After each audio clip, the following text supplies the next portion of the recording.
We are in a branded world. We are in a branded world. Years ago, I had a Toshiba copy machine in my office, and I used to ask my assistant to shoot me a Xerox. Now, I'm not saying it's good, and I'm not saying it's bad, but we're in a branded world. And oh, by the way, a corporate and also personal branded world. As a corporation, as a telco, you want to be trusted. Don't you? You want to be trusted. Well, guess what? That's part of branding. You've got to figure out the right imagery and the right messaging and the right words. By the same token, you represent your telco.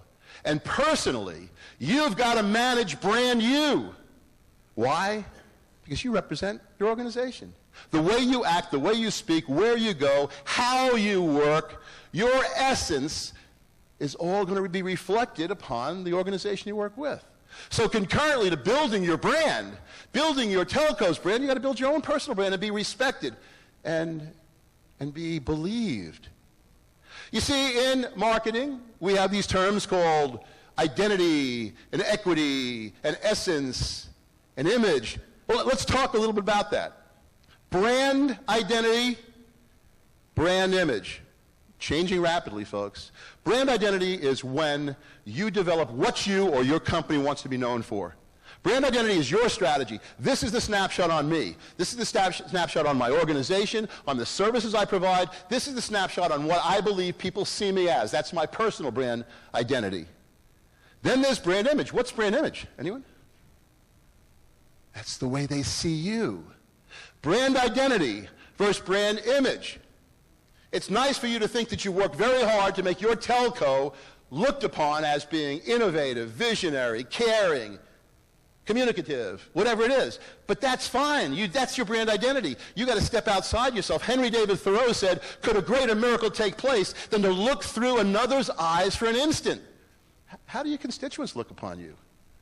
They're always gouging. They're always raising their prices. They're inconsistent. I have to wait on the phone for hours to get a representative. I mean, on and on.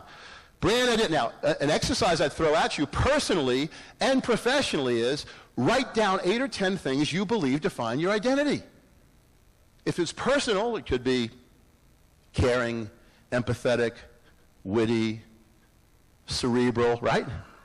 Now go to 8 or 10 friends, relatives, and say, look, you're not going to hurt my feelings. Write down 10 words you think about when you think of me, or you think of my company, or you think of my product. And folks, if you put witty and they put dull, if you put smart and they put stupid, if you put cerebral and they said, whatever, you've got what we call a brand disconnect. And whether the brand disconnect is about your company, your services, or you personally with managing your own brand, that's critically important. So I'll give you one quick story. Move on and get to closure.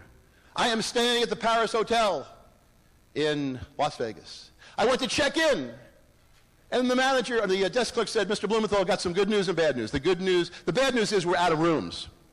The good news is we do have one room available for you if you want it. It's the bridal suite. Okay, I take the bridal suite. I go upstairs and I find 2 floors, spiral staircase, heart-shaped bed, chocolate-covered strawberry. I called Kim up and I said, get on a plane. She had something silly to take care of, like the children. So in any event, so I go down to the health club and I work out. And now I come back to my bridal suite. And I take a shower and I put on a pair of shorts, okay, and I collapse on the bed without a shirt. And I look up. Oh my God, that can't be me. My brand identity was my head on Lou Ferrigno's body. I looked up, I called my wife up. I called the manager first and said, I need to get out of this room. He said, why? I said, I cannot sleep with that guy. He said, I'm sorry, it's either here or Caesars. So I called Kim up and I said, I know you know I'm in Las Vegas. I know you know I'm in the bridal suite. But I have to ask you a question. What do I look like with my shirt off? And she responded with, what are you doing? But that's a clear example of brand identity versus brand image. Now, when you go back, here's one thing you could do Wednesday morning, 9 a.m., is turn around and list those 5 or 6 or 8 postulates that you believe your telco stands for, what your brand stands for. Then go out and talk to folks and ask them what they believe you stand for.